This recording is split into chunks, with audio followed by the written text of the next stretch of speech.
Hey guys, this is Apollo here, and it's time for a deck update. It's time Argo Sirens. So I have not done like a mid series upgrade of Argo Sirens. I apologize for that because I wasn't really thinking of doing a deck update for that. But now the new support that came out in DZ-BT10, it made the deck much more playable and much more consistent. So you'll see right in the new support, it's much more. It's crazy. Okay, so I'll go through. I'm not gonna go through much about what the skills, most skill cards are. If you want the skills, you can go check it back my Argo Sirens before I did way back earlier this year.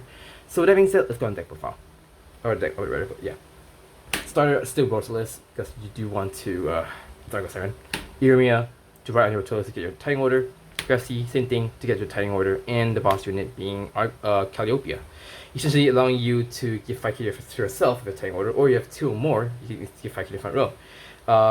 It can help you by ditching a card. You can get a tiding order in the order zone, and when attacking, you can counterblast an inverse tree to find 2 tiding orders and essentially activate your skills. So, right line has not changed. I would say it first. Okay, so for the grade 3s, generally unchanged, except instead of playing like the other support, it's out in the other grades. So I'll just say a bit. So, excuse me. You still play your personas obviously, and the grade 2 tank order just because you want to search for tiding your tier dragon or and also the bind just to extend your Vanguard really and give it drive to 1. So here's the grade 2. So grade 2 this is where like the big changes are made here.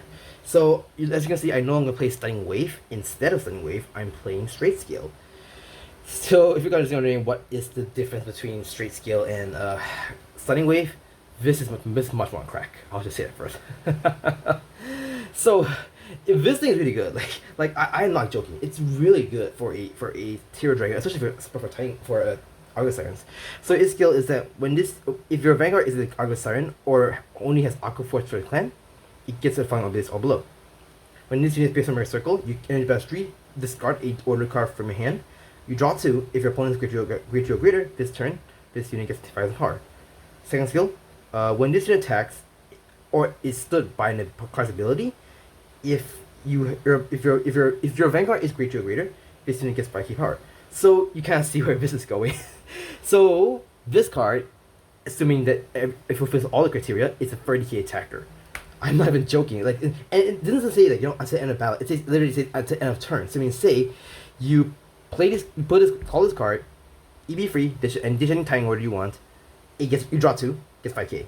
Attacks another 5k. Restand 5k. Attack another 5k. Essentially a 30k attacker, and it keeps progressing bigger and bigger as you keep doing stuff here and there. So which is really, really cool. I really like this card. As for this being a Aqua Force support, it honestly depends. As of now, I don't think Maelstrom doesn't need it. I mean, I could technically play as Maelstrom, but quite frankly, I think Argo Sirens benefited more. And even then, this card doesn't cost much. So if you do want to future-proof for your future Aqua Force support, I suggest paying the $15 for this whole playset is not a bad idea. So there's that. Now for the grade 2s, I do run Briny. Still need to run Briny because you still need to recycle your tiding orders, so it's still pretty important. And then my regards to the choice of grade 2 is still Sonic Wave. I mean, just to keep it a theme, obviously. Okay, so now that's it for the grade 2s. Now let's go to grade 1s. This is where things get a little bit crazy. So I play 4 of the new Argo Siren, Kuresh, or Kureshis. So this card essentially saves your resources by a lot more. So what she does is that when this unit is discarded during a turn, if your Vanguard is an Argo Siren, you choose a card from your drop that is a normal unit and is not a Sentinel and bot deck it. You put this card in the soul and choose one of your Vanguards and choose one and for its auto abilities, it gets one of the following. You either reduce the cost by energy counterblast 1 or reduce the cost by energy blast 3.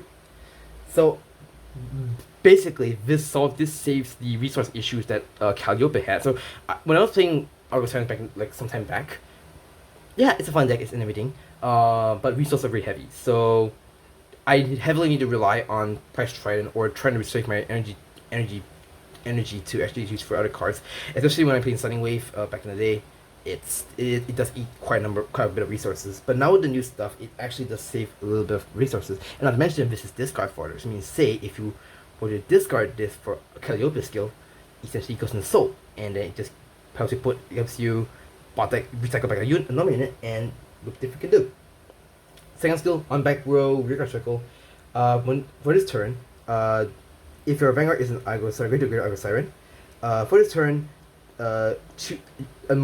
all your mermaids or tier dragons in the same column as the other mermaids or tier in this column get plus 5 power. So it still is a 15k, okay, not 15k booster, more like a 15k giver to the front row. So mostly this just a discard, but at times if you want to put her behind the rear guard, behind the mermaid rear guard, it still definitely works. That's pretty much it, really.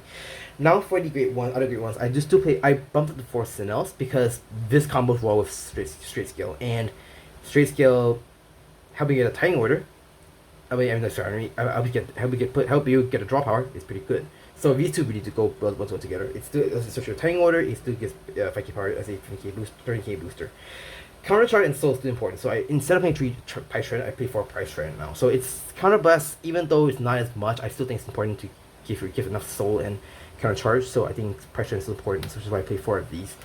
4 PGs obviously, but ideally you want to play someone for Ascending Tude, Crash Ascending Tude or Ascending Tude depending on the meta.